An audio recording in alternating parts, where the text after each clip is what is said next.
Car not starting? Let's troubleshoot like a pro. First, check your battery. Are the lights dim or not turning on? Your battery might be dead. Jump-start it with another car or a portable jump starter. Next, listen for a clicking sound when you turn the key. If you hear it, your starter might be the culprit. Tap it gently with a wrench to see if that helps. No clicking? Check your fuel gauge. It sounds silly, but running out of fuel happens to the best of us. Lastly, look at your key. Is it worn out or damaged? Your car might not be recognizing it.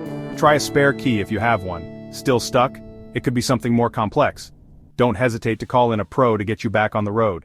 Remember, confidence is key. You've got this.